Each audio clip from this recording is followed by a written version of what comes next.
Sometimes the hardest part is not starting your relationship with God. It is knowing how to continue it. You believe in Him. You believe Jesus died for you. You have had moments where you felt close to Him. But then life happens. You get distracted. You fall back into old patterns. And slowly, without even noticing, that sense of closeness fades. Not completely, but enough that you start to feel like something is missing. And you're not always sure why. As we have talked in the previous weeks, if you don't see the full picture, you will try to fix only part of the problem and you will never fully work. You were created with purpose. Then something broke. Then Jesus made a way to restore what was broken. But if you only understand one part of the story, you will keep going in circles. And that is what many people experience. You try to fix the only way you know how. You tell yourself you need to do better. Be consistent, pray more, read more, try harder. And for a little while, that can feel like it helps, but it does not last because you're trying to live out something you don't fully understand. Because even when you believe in God, and even when you know what Jesus has done, something can still feel unclear. You're trying to follow Him, but you're not always sure what that looks like in real life. And that is where the question starts to surface. How does this relationship actually work? Not just how does it start, but how does it grow? How does it stay real? Because if you are honest, it can feel like you are guessing, trying things, hoping it works. And this is exactly where God gives us something very clear. Not just an idea, but a picture, a process, a way to understand how He brings you back into relationship with Him and how He keeps you there. In Exodus 28, God says, "Have them construct a sanctuary for me, so that I may dwell among them." That is the goal. Not just forgiveness, not just behavior change. God is saying, I want to live with you again. I want our relationship restored. And the sanctuary becomes the clearest way to see how that happens. Because God did not leave this vague. He did not say, just figure it out. He showed it step by step, not to make it complicated, but to make it understandable. And if you don't understand this, your spiritual life will always feel inconsistent because you will keep trying to relate to God in ways He never designed. But there is a reason God chose to show in this way. This was not just information. It was to reveal who God is. Because the problem of sin was never only about behavior. It was about trust. When rebellion started, it was built on a lie about who God is. That He could not be trusted. That His authority was limiting. That life would be better outside His design. And once that lie entered the story, it did not just affect humanity. It raised questions for every created being. What is God really like? Is He just? Is He good? Can He be trusted? The sanctuary becomes more than a system. It becomes God's way of answering those questions in a way everyone can see. Not by forcing belief, but by revealing His character step by step.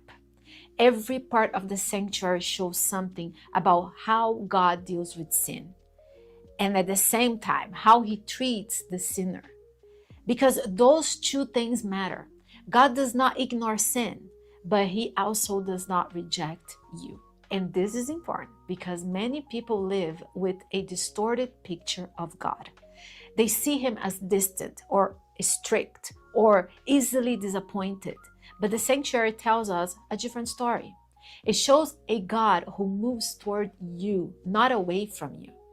A God who makes a way for you to come close even when you have failed. A God who is not trying to keep you out, but is actively working to bring you back. This is why the sanctuary was placed in the center of the camp. Not on the outside, not far away, right in the middle. Because God was saying, I am not removing myself from you. I am placing myself right in the middle of your life. Even in your brokenness, I'm still choosing to be near. And this helps you understand everything that follows. Because now every step in the sanctuary is not just a ritual, it's a revelation. It's God showing you, this is how I bring you back to me. This is how I restore what was broken. This is how relationship is made possible. Let's walk through it, not as information, but as something personal. Because this is not just about them, this is about you. It's about us. The first thing you encounter is the altar. Before anything else, there is a sacrifice. And this immediately challenges how most people think. Because most people think the way to go back to God, it starts with effort. Do better, fix yourself, get your life together. But God starts somewhere else. He starts with what He does, not what you do. In the sanctuary, the person bringing the sacrifice was not providing anything. They were admitting something. Something is wrong. I cannot fix. And the sacrifice dies in their place. And this is where it becomes very personal. Because it was not just a ritual someone watched from a distance. This was something they participated in. They had to bring the animal. They had to place their hands on it, symbolically transferring their sins to the animal. They had to kill the animal. This was not abstract. It was real. For the first time, they were confronted with the cost of sin. Not as an idea, but as something they could see it and feel. An innocent life taken, not because of what it had done, but because of what they had done. This gives you a different picture because now sin is no longer just a mistake. It has weight. It has consequence. And this is exactly what makes the cross different. Because when we say Jesus died for you, it can sound distant. It can sound like something we have heard so many times that it loses meaning. But this moment in the sanctuary brings it back into focus. This is what it cost. This is what it looks like for someone else to take your place. And if you really pause and think about it, it forces a deeper realization. This is not just about what humanity has done in general. This is personal. This is about you. This is about me. Because the same way that sacrifice was connected to the person bringing it, Jesus' sacrifice is connected to you. He did not die for a concept. He died in your place. And here's why this matters so much. Because if you try to move forward in your relationship with God without stopping here, everything else will feel like pressure. You will try to change without understanding grace. You will try to improve without understanding what has already been done for you. And eventually you will feel exhausted because the starting point is not what you do. It is what Jesus has already done. And until that becomes real to you, the rest of the process will always feel incomplete. That moment at the altar is meant to stay with you because it points directly to Jesus. He's not just an example. He's your substitute. He takes your place. The starting point is not improvement. It is surrender. But the process does not stop there. After the altar, there is the laver, a place of washing, because God is not only interested in forgiving you, He's interested in changing you. And this is where many people get stuck. They either focus on forgiveness and it stay the same, or they focus on change and feel this constant pressure. But the sanctuary holds both together. You are forgiven and you are being made new. Not by forcing change, but by staying connected to God. Then you step into the holy place. And now the focus shifts. This is no longer about what happened once. This is about what happens daily. Inside there is bread, there is light, there is incense. The bread represents God's word, not just something you read, but something that sustains you. You don't grow in relationship by checking it occasionally. You grow by staying connected. Most people don't lose connection with God all at once. It happens slowly, not because they stop believing, but because connection becomes occasional instead of consistent. They wait until they feel motivated. They wait until something goes wrong. But relationships don't grow that way. They grow through small, repeated connections. A few minutes in the Word, a simple, honest prayer, paying attention to how God is leading in your day. Not perfect, just consistent. And over time, that is what begins to change you. The light represents the Holy Spirit, because on your own, you will not see clearly. You will misread situations, you will justify things that are not right, you will feel confused, but God does not leave you to figure it out alone. He guides you, He shapes your thinking. And then there is the incense, prayer. Not a performance, not perfect words, just connection, ongoing conversation. And this is where your relationship with God becomes real. Not just something you believe, but something you live. And here's where many people struggle. They want the relationship without the connection.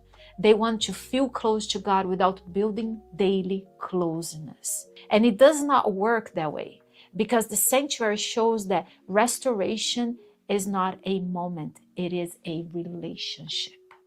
And then there is the most holy place, the place of God's presence, the ark, the law.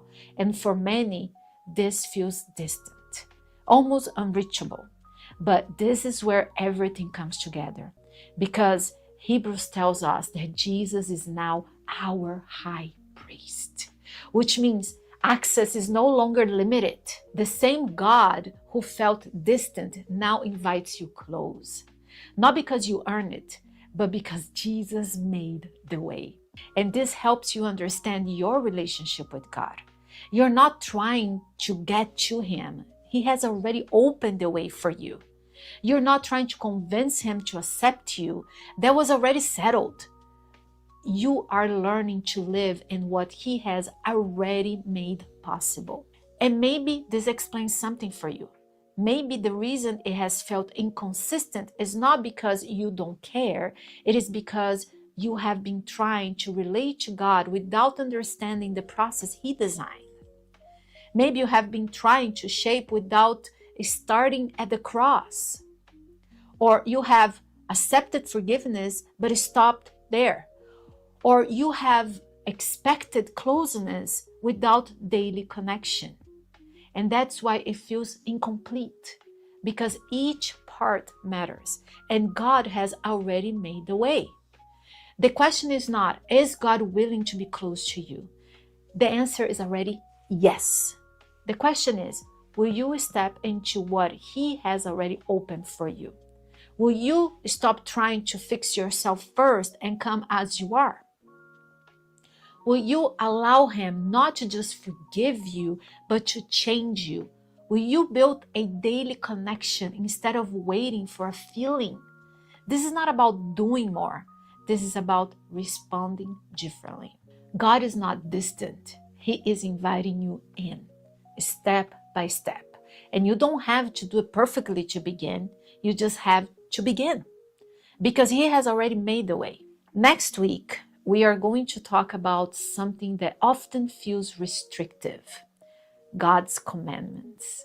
Are they limiting you, or are they protecting you? But before we go there, don't miss this. You are not trying to find your way to God. He has already made it. The question is, will you walk in it?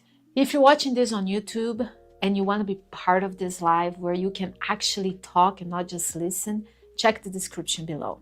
You will find the information there on how to join us live every week. I think you would really enjoy being part of this conversation, not just watch it. I would love to see you there next week.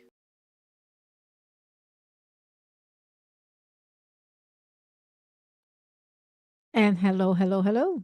I am back. And this topic of the sanctuary, like I said, is something so deep, and there's so much more.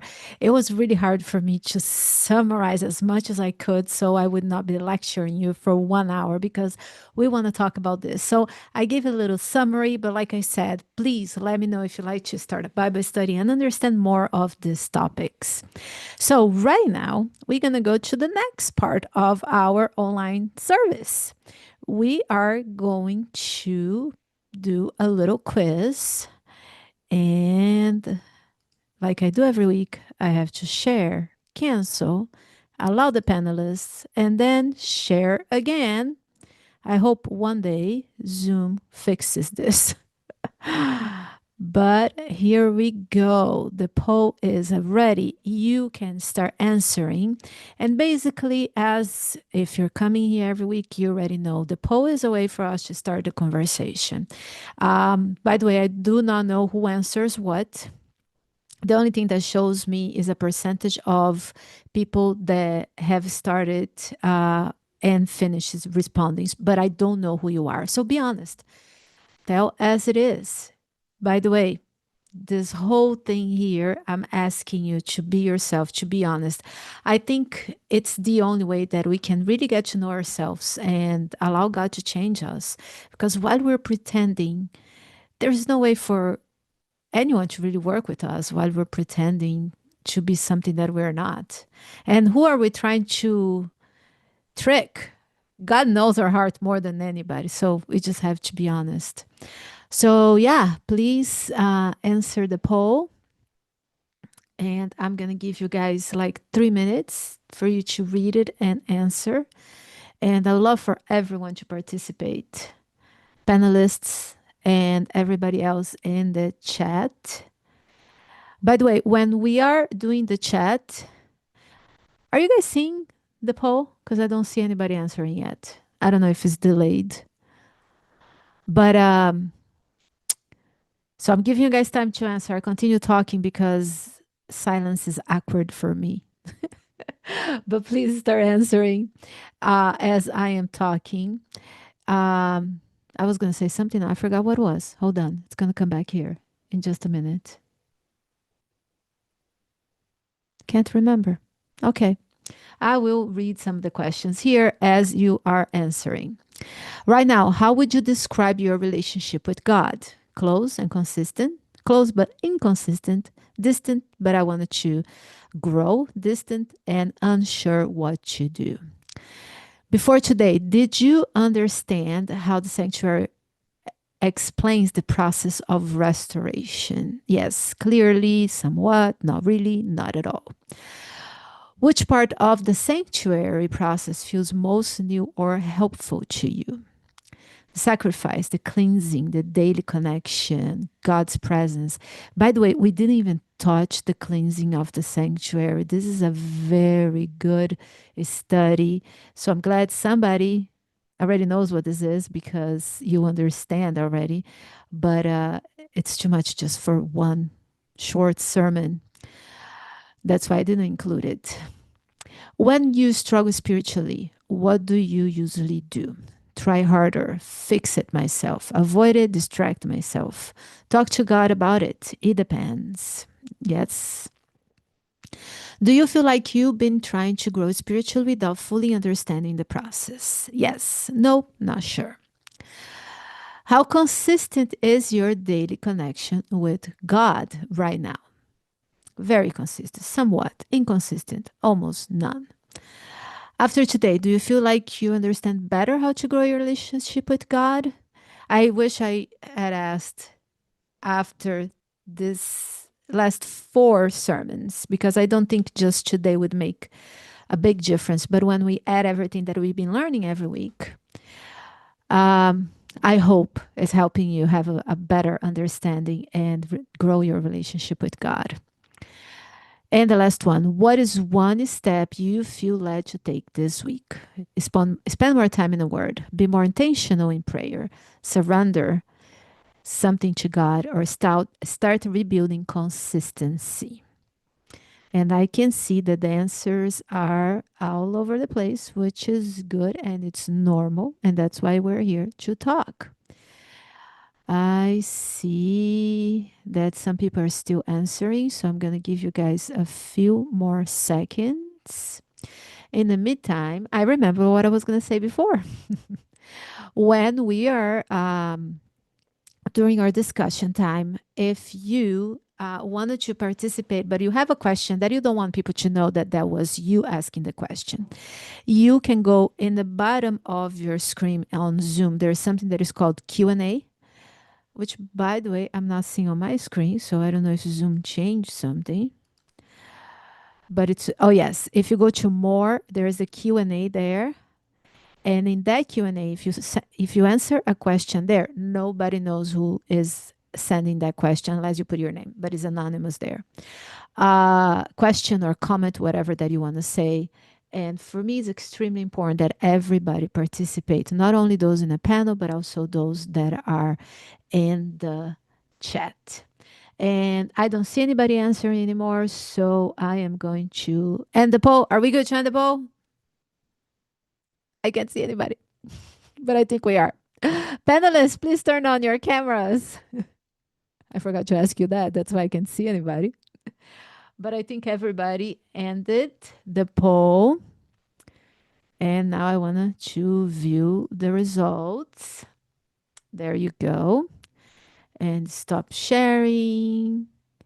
And welcome, welcome. Hello, Johnny, Lloyd, Leah, and Simon, and Jacob's coming in a second there. I know he's here, but his camera's not on yet. So glad you guys are here.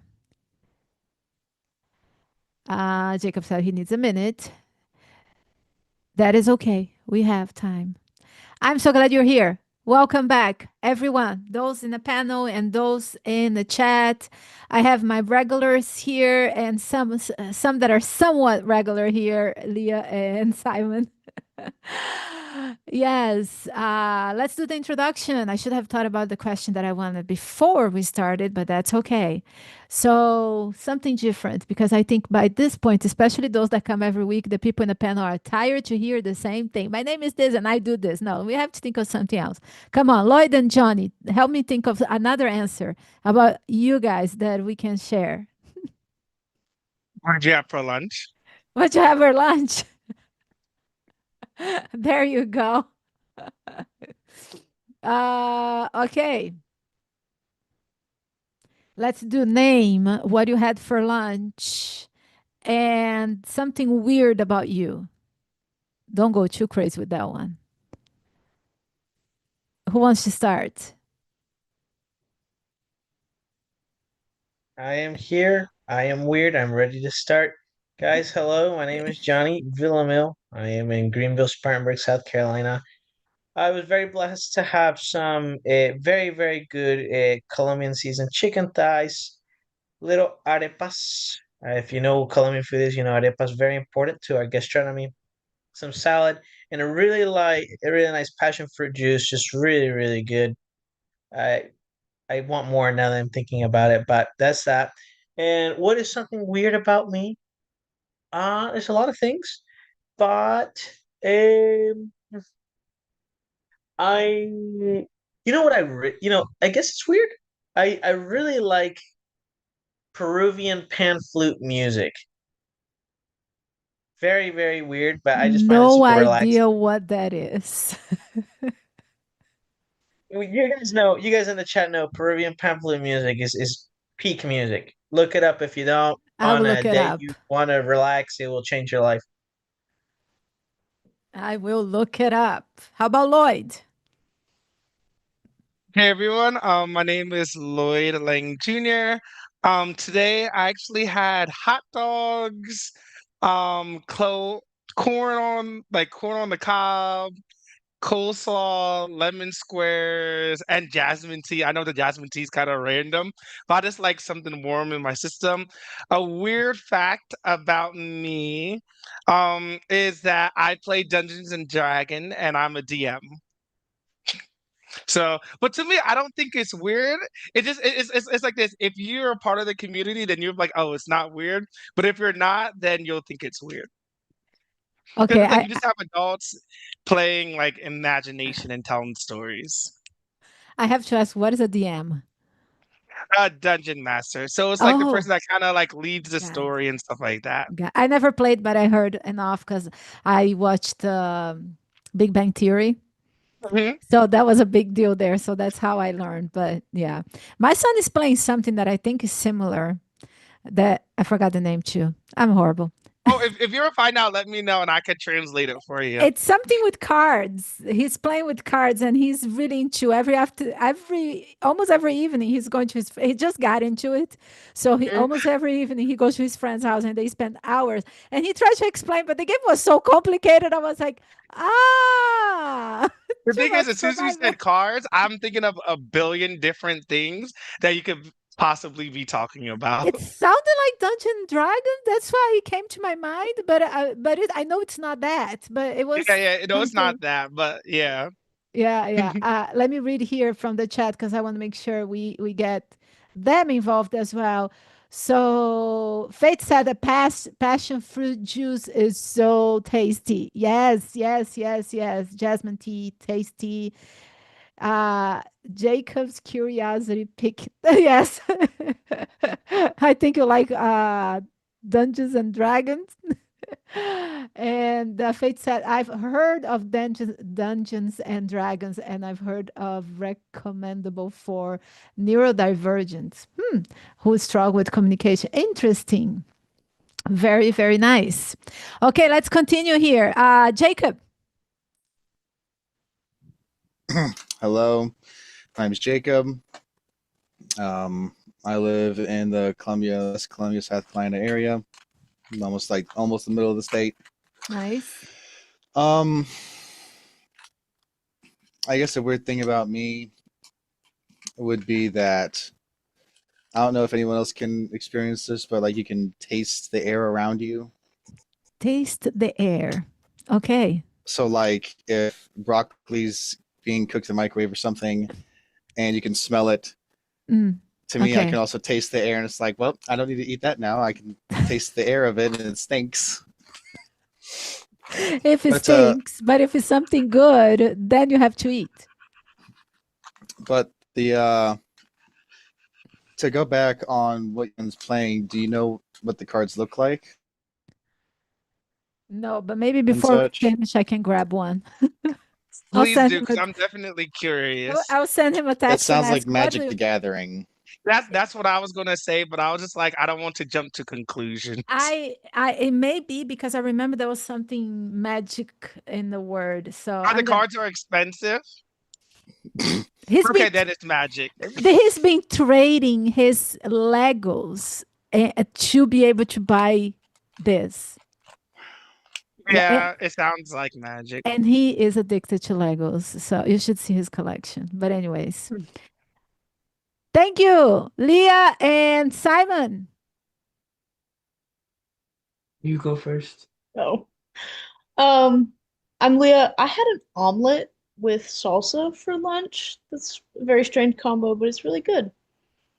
Sounds good. Um, and I can't really think of any weird things about me. I can think of a couple. Go for it. Hmm. I love the sibling thing. Weird things.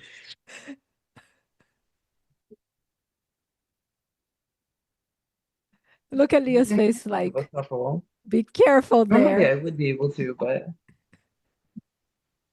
A commonly weird thing, though, that people think is weird that I was homeschooled. oh, okay. So I guess we'll just throw that out there.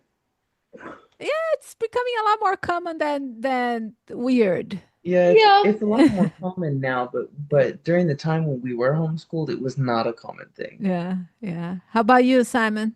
Hi, I'm Simon. Um, I had pasta for lunch, but I don't know if you can really consider it lunch because I ate it like an hour ago or so. So, and a weird thing, my fingers like to lock in and out of place, and so they Okay. just kind of move weird. Oh, I wasn't. You guys are so good. I couldn't think of anything that I was weird. And then you guys just gave me two things. Let me tell you. From Jacobs, uh Do you guys know the smell of roaches? Yeah. The other day, I am very, it's my pet peeve. Like if the towel was wet for a while and it smells like roaches to me. And there's a lot of things that for me smell like roach. And then the other day I was like, did I ever smell a roach? I don't even know what a roach smells like, but for me, that's the smell of a roach. And the other thing with the fingers, I have a weird thumb. Look, can you do this with your thumb? Usually people go like this. Look how mine goes. Weird. Wait, Very weird. mine just does that. My sister does that. Yeah, it disconnects, like Yeah. it almost disconnects here. And mine goes like, are you going to the right or to the left? That's funny. Anyways, if it's the first time that you're joining us, yeah, we become weird like this once we become so close. So, yeah, that's who we are today. That's your panel. Now let's get into the word of God. After we go weird and goes with the thumbs and the cockroaches and the games, now we get to the serious stuff. Okay. My son has not answered yet, but before we end, I'm sure he will answer us. I think I'm going to start with a different question from the poll. As I was listening to myself preaching, I don't think I did a good job in explaining how the sanctuary connects to us today. Were you guys able to understand the steps that the sanctuary shows us? Maybe somebody's smarter than me, and even with my failed explanation, the Holy Spirit can explain. Anybody wants to take a chance on it?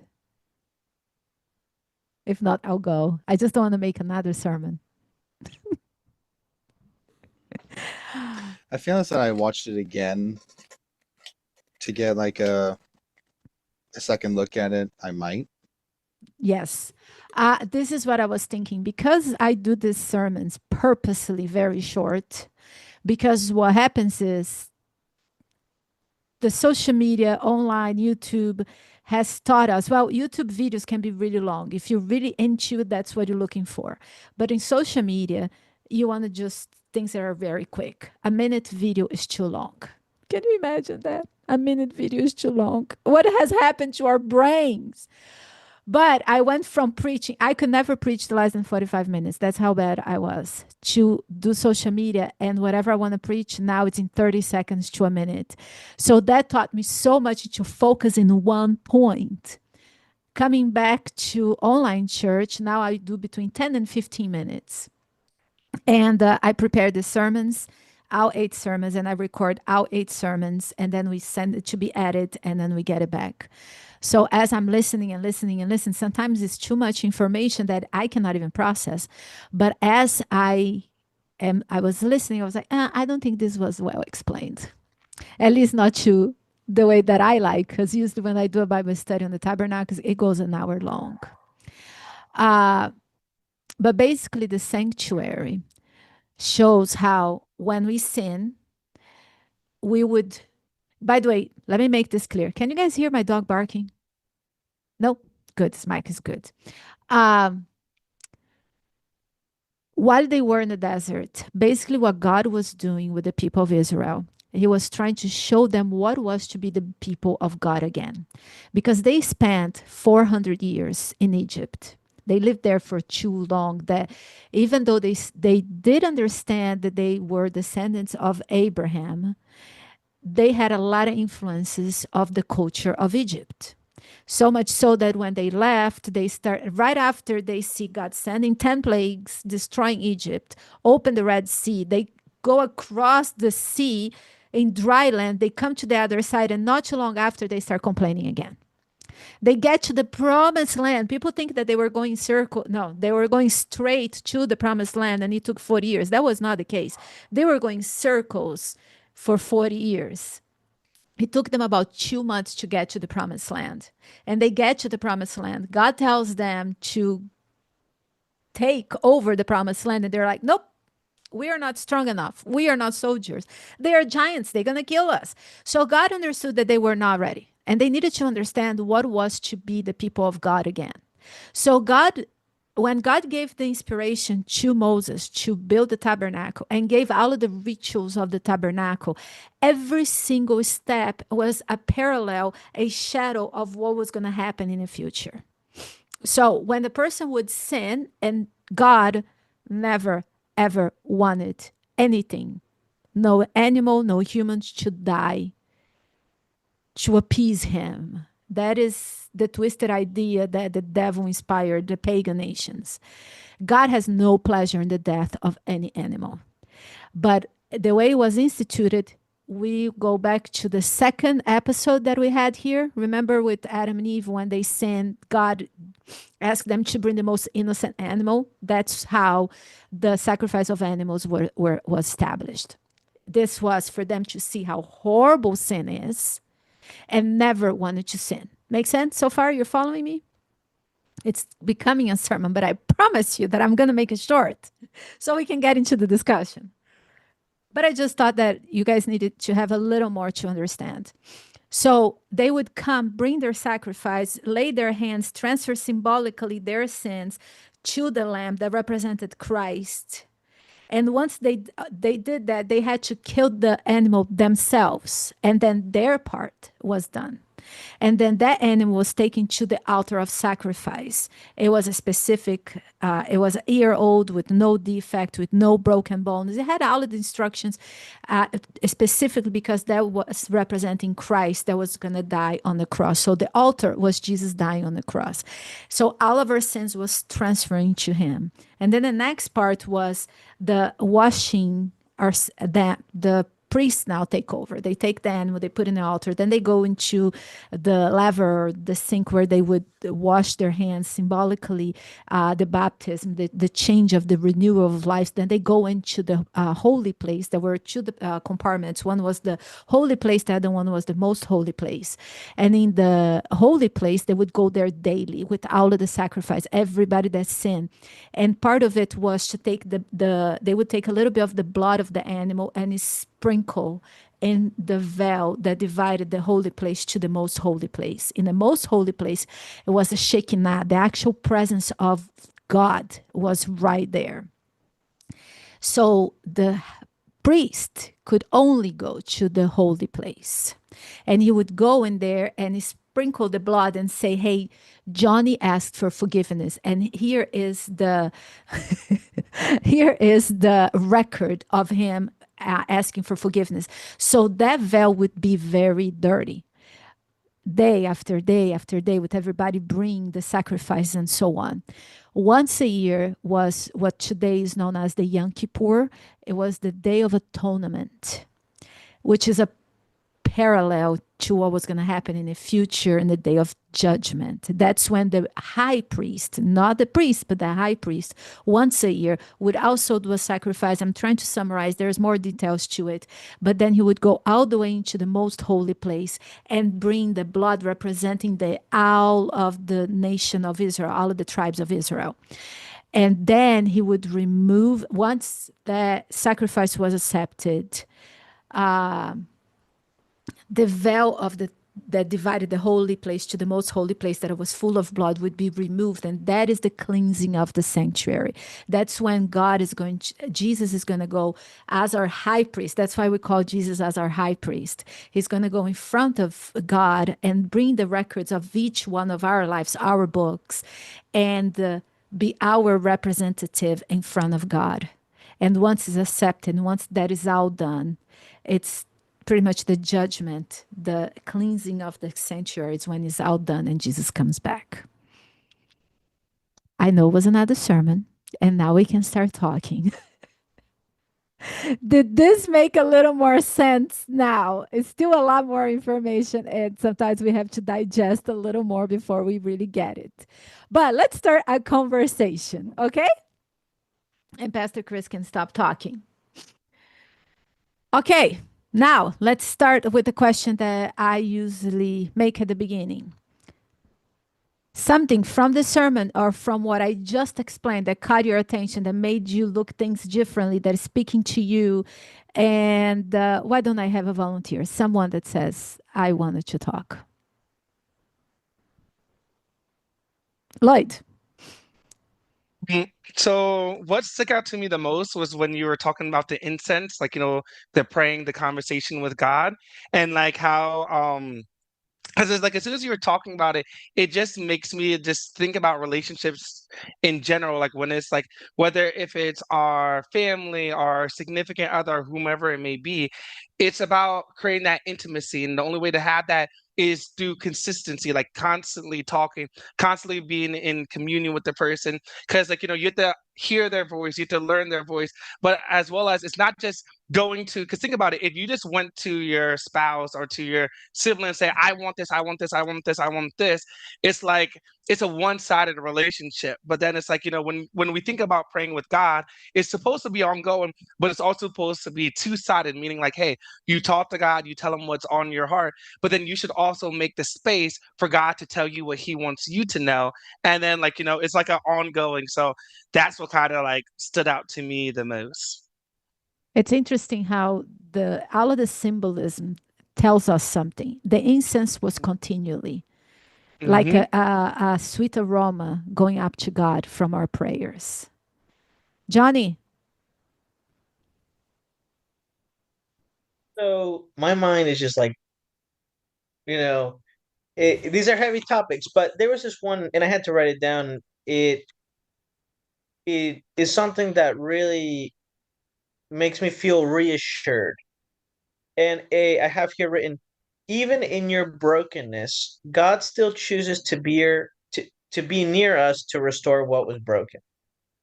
You know, and I think of that, and I think of the countless examples of his fidelity to that, and how just unbelievably willing and patient he is to, be that with us, especially given that he doesn't have to. And the countless times that we let him down, you know, I I think his pure devotion to wanting to restore us is a very beautiful and an intimate thing. And I think the symbolism and all the different types of symbolism that are used to portray his dedication to wanting to restore us is something that just hits different. I was studying the Bible with this person today. He comes from. It's funny because he doesn't really goes to the centers. It's a spiritualistic center, but he believes in all of the philosophy, and it's so interesting because I come from Catholic and spiritualism, so I understand where he's coming from. But it's so interesting to see how God is so patient with us. And when you really understand the doctrines of God, it makes so much sense. But we as humans, we try to make sense of things that um, we use our own rationale and our limit capacity to try to make sense to life with things that we really don't get it as much. And it brought to my mind from the few things that you were talking about, from our brokenness, from God reaching out to us and God wanting to be with us. And one of the things that he said, because I don't know if you guys know this, but spiritualism believes in kind of like a reincarnation, and every time that you reincarnate, you become more enlightened. I don't know if you guys heard of this.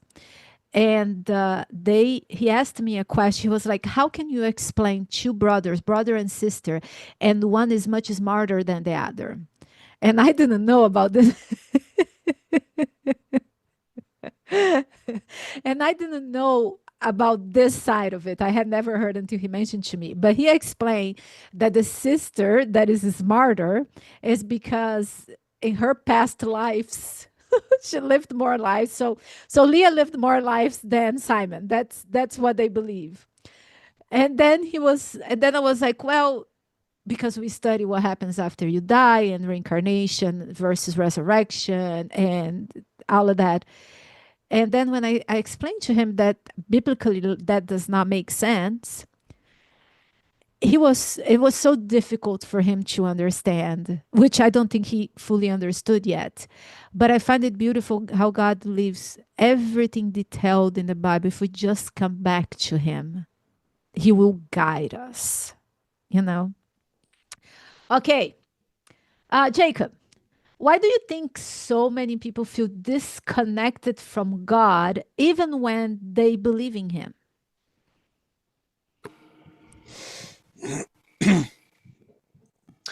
I think it's because of the many grounded attachments people have, and that it can distract them from doing such. So we all get caught up in life, and it's very easy to get distracted with things or caught up with things. So even if you were trying to be connected and had a schedule, sometimes there's a crack, like, oh, I'll get to that at some point, and then your routine goes all off, and then you start to lose track of it. So I think grounded attachments and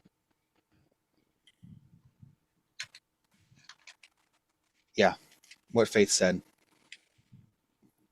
Distractions by the things of the world can cause us to feel disconnected from God. Yes, absolutely.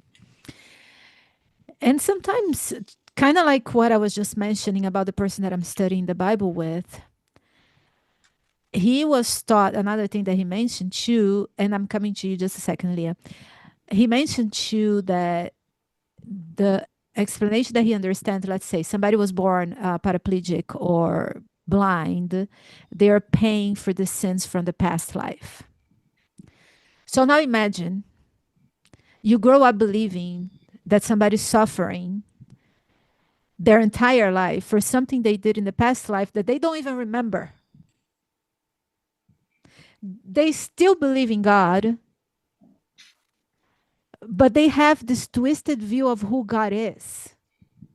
Do you guys agree with me that that could be something that would make people disconnect from God?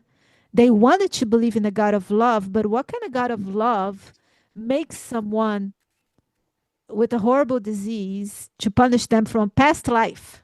Isn't that crazy? Leah.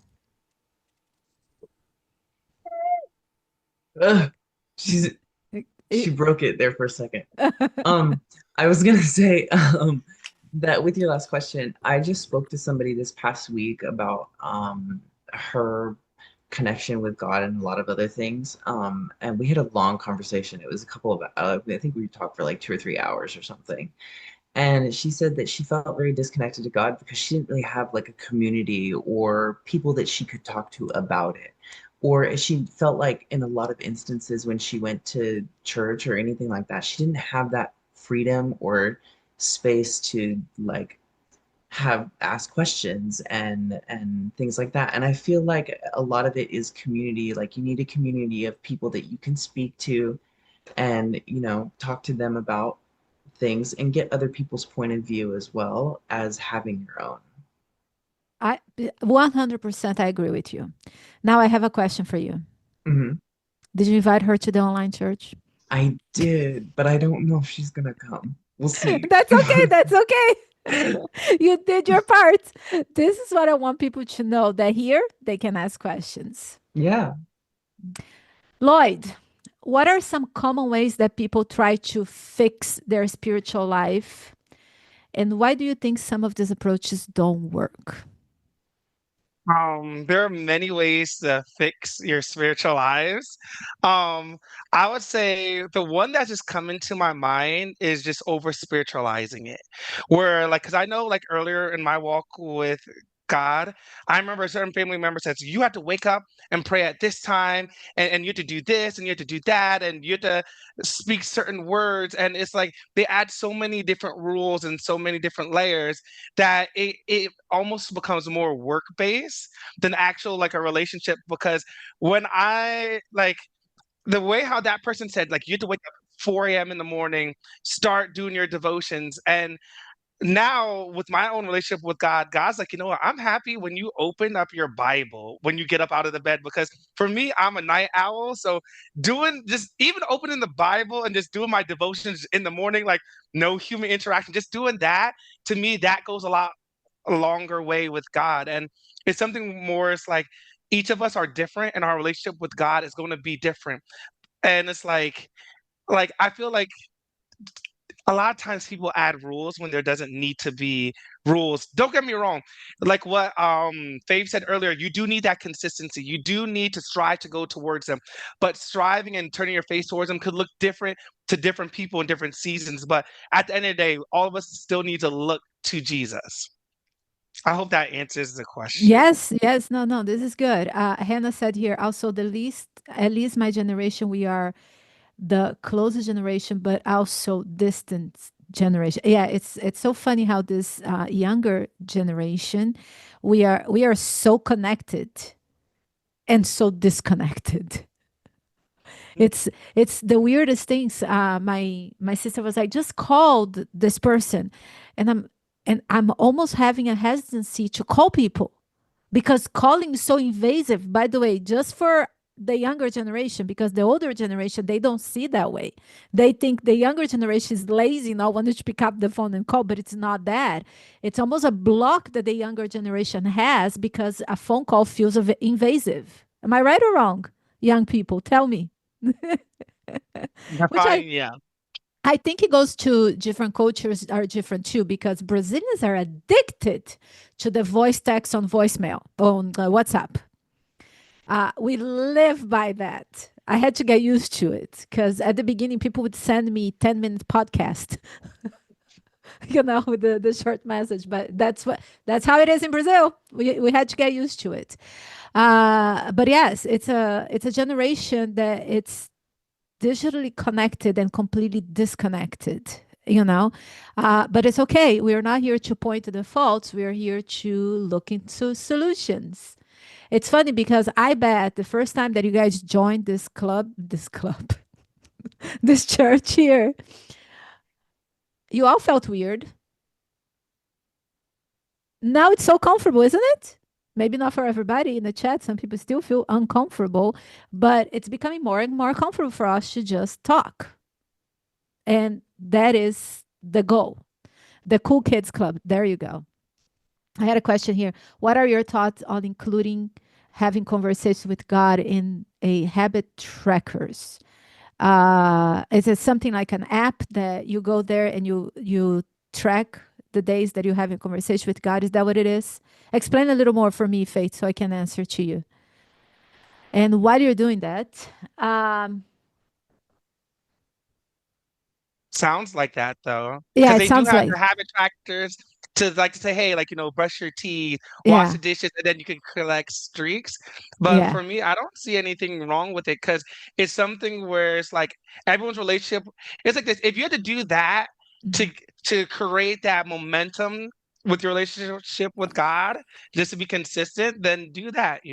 I don't see nothing wrong with that. I actually have because I'm the kind of person that I wake up at 1,000 miles per hour already. And as soon as I wake up, I looked at the message from last night and I start answering the messages. And when I realized it's 12 o'clock, I didn't do my devotion yet.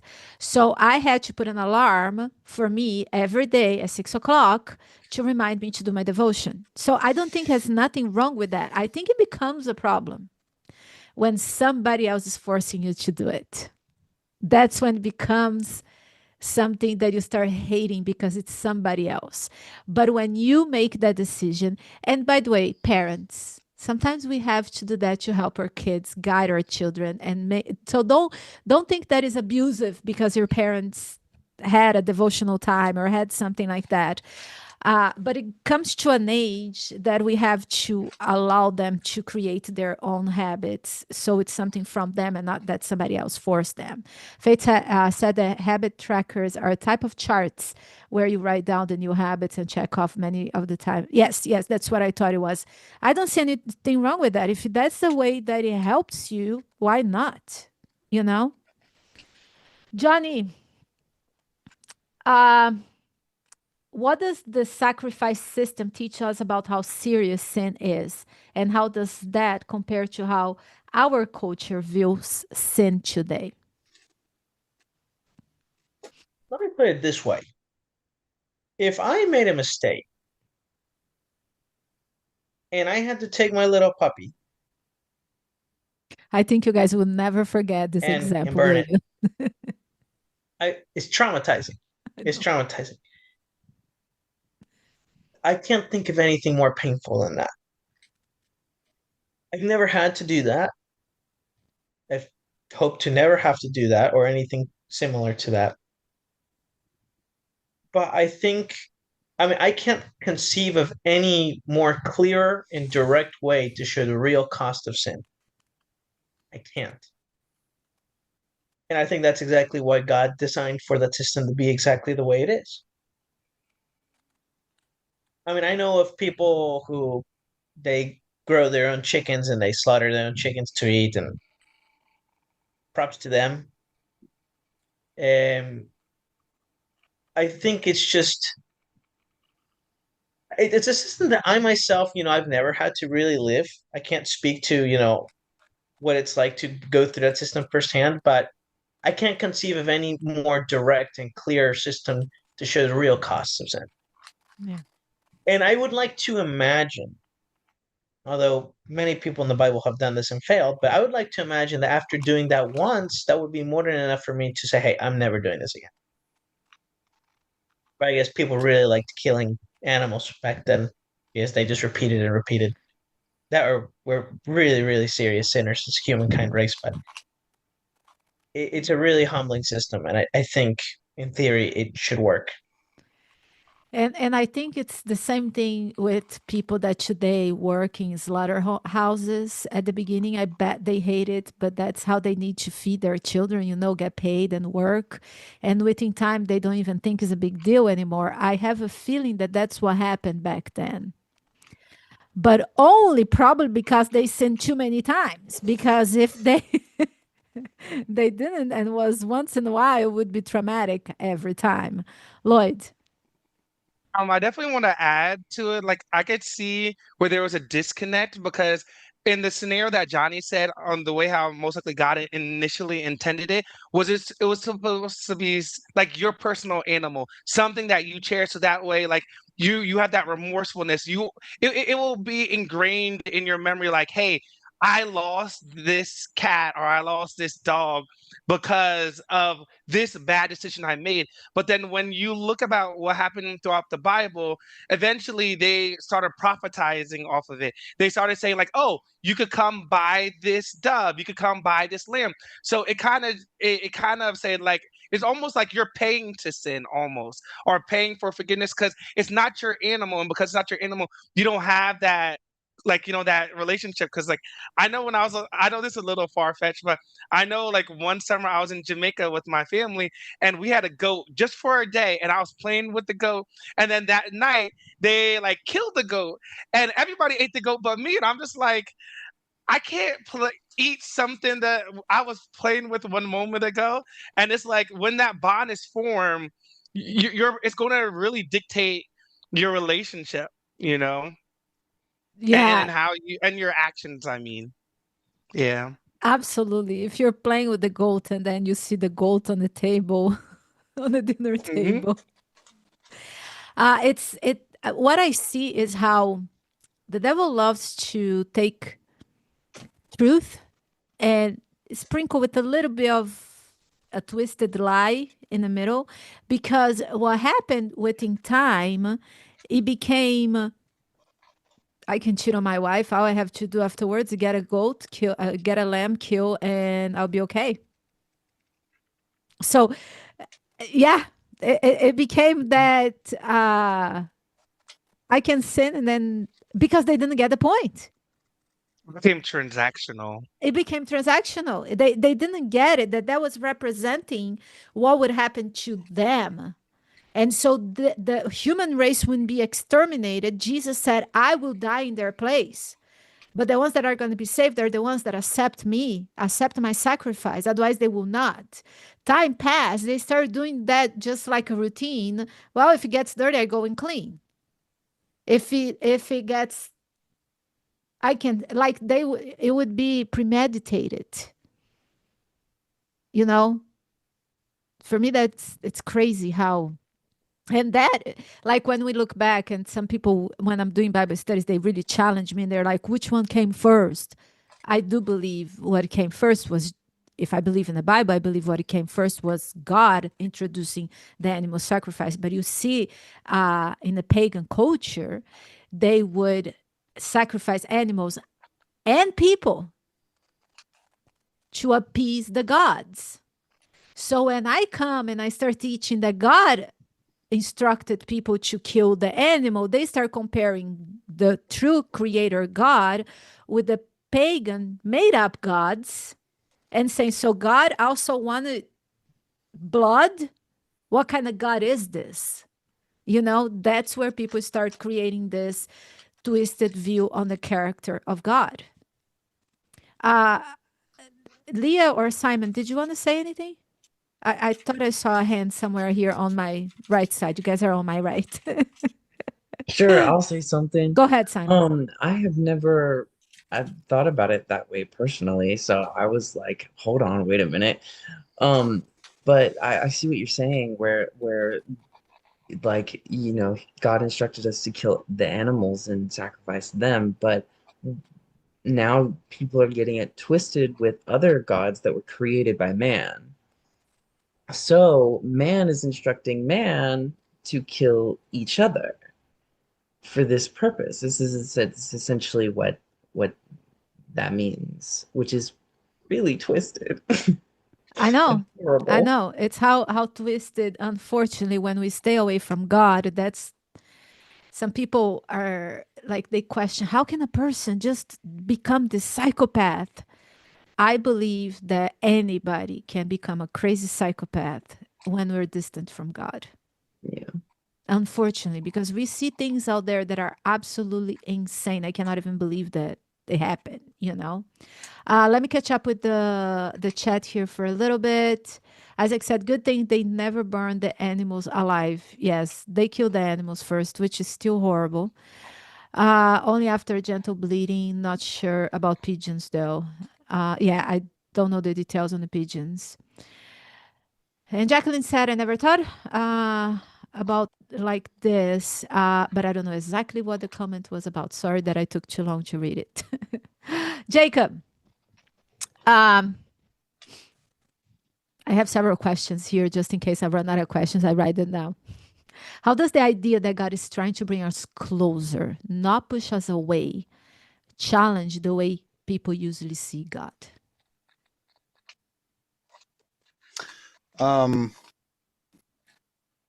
I think people expect more of a direct approach to things instead of like little hints. Because I'll use a mundane example. If someone had a crush on someone and they have their little hints, and like the other person's so dense that they can't catch on to it, they're like, okay, why don't you just be more direct next time rather than mess around with it? That way I know. Whereas for someone spiritual versus someone physical, it's a little hard to catch on the cues and try to see that connection is wanted. It's just some people are a little too dense to see, or I guess blind. It's so interesting. I know exactly what you're talking about, because for me, anything religious, God and stuff like that, it was so mystical, was so like guessing game, kind of like what I mentioned on the sermon. But then when you start reading the Bible, it's not guessing game. It has a step by step for everything pretty much in life. The difficulty is sometimes, and we have to be honest with this, is that the way it was written a lot of times doesn't make sense to our context. And we have to study a lot more to understand what it meant, I don't know if you guys are following me on Instagram, but every time I post something about being a pastor, there's always one or two commenters, sometimes a lot more than that, attacking me because I'm a women pastor. And so today there was one of those, and honestly, I really wanted to ignore, but more people comment, more the algorithm shares. So I just go because of the algorithm. And I was like, okay, God, there I go again. And then I was like, okay, so she goes, female pastor is not biblical. I was like, do you mind sharing a verse that says that? And then the person got mad. You stop being lazy. There's so many. Just look for it. I was like, no, I know there is many. I'm just trying to figure out which one is it that it's being misinterpreted now. And why do I say that? Unfortunately, it's not that it's impossible for us to understand the Bible, but a lot of times we need to study the context.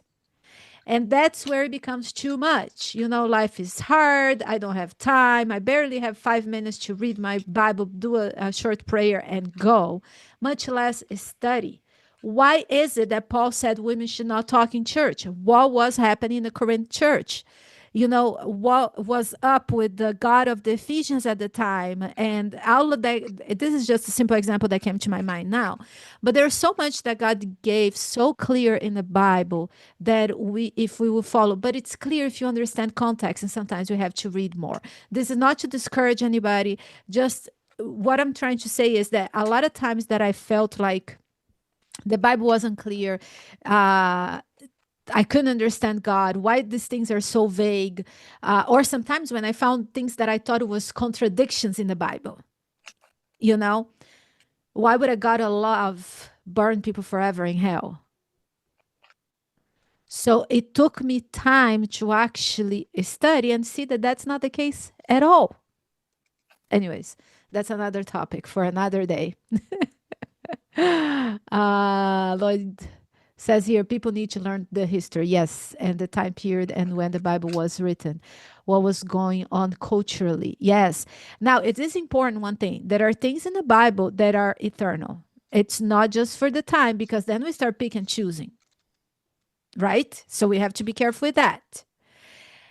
But when we look, let's pick again the topic of female pastors, just because it's easier, that is in my brain right now. When we're talking about Paul saying women should not speak at church, women should not teach or lead men. And then we have Deborah that taught, teach, judge men and women and everybody there. Then we have Junia that was an apostle. We have Phoebe that was a deacon. We have so many women that led men. Lydia, then either the Bible is getting contradiction or I am misunderstanding something. Then you have to study deeper. Roy, Yeah, did you want to because say something? oh yeah, I was just itching to say it the whole time because it's like when you think about like what was going on, it's like what were those women in that city doing? Because there's an underlying message that is like, hey, if you don't dig a little deeper, if you don't like get out your investigation glass, you'll miss the bigger picture, So Yes, exactly that. And coming back to our topic of today it's like sometimes we don't understand God. We get disconnected from God. We don't understand the way back because we don't understand the context. So I hope today's message, it helps us understand a little more that God created the tabernacle system, because the tabernacle was a whole system. Something that we didn't even talk about, it was the 7 feasts. There were 7 feasts that was celebrated throughout the year. So there was the daily system and sacrifice of the sanctuary, but also there were 7 feasts that happened throughout the year that also pointed to something. Either the first feast was pointing to, it was in memory of something that already happened, which was the Passover, when the angel of death went over the house of the Israelite that had the blood on the doors, and they celebrated that in memory of that. Then there were 6 other feasts that were pointing to something that still was going to happen. Each one of them had a symbolism. The Pentecost. The last one is when we are in heaven celebrating with God. So each one of them had one. I don't have to go over all of them now, but once we understand the tabernacle and its meanings and what it represented, we understand that God gave a daily object lesson to the people of Israel that did not understand what was to be the people of God anymore. So for those 40 years, basically God was helping them come back to God and understand who their God was. Did it work? Spoiler alert, if you haven't read the whole Bible. Not quite. They killed the Messiah. But it's okay. It's a lesson for us now. And we have a chance to make it right. Time flew by today. I had something to add to that. So there was a sermon a couple weeks ago when we had a guest speaker, and he was talking about the fire and ice of fire and ice of preaching the Bible and preaching the word, and how the fire side was now not using these terms politically, but using them as far as how they were worded and used. But you had the fire side being conservatism, and the ice side being liberalism. And it was saying he was saying that the Jews of the time were a little more conservative as far as like the I forgot their names, but the ones that killed Jesus. Yes, the Pharisees. Yes. So saying that the Pharisees were more conservative, and that they would add on to the teachings rather than reading the word as is. And then you have other churches I see more modern now, where they take away from the Bible, like, oh, it says this, but you don't really have to do that, or it's as if they throw their own interpretations in there. When I heard that, I was like, huh. And also, to bringing a slight bit of in here, if I feel like politics plays a huge part in the Bible, because whatever side you choose, you feel so aligned with that, and that you don't want to accept the other side of the teaching, or that's my team. That can't be true. Yeah. This thing of conservative and progressives or liberals, I don't go for either one because I see problems in both sides. So it's very difficult for me, especially in a country that you can only vote for two people. I think is weird. We don't have back in my country, we don't have this loyalty to a party like they have here. So I'm not political at all because I don't understand about US politics. So don't even try to put me in one of these two boxes because it won't work. But let's look at history. Usually it was in the name of God in the Crusades that people invaded a country and killed everybody. There is a lot of people, conservative people, that in the name of God did atrocities.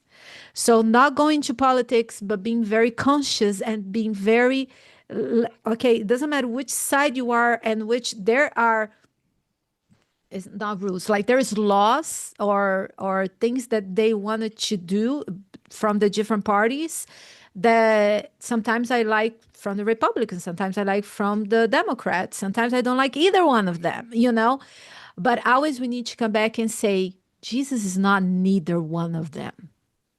Don't try to put this in this box and say, oh, because the conservatives, the Republicans are more Christian. Yes, sometimes.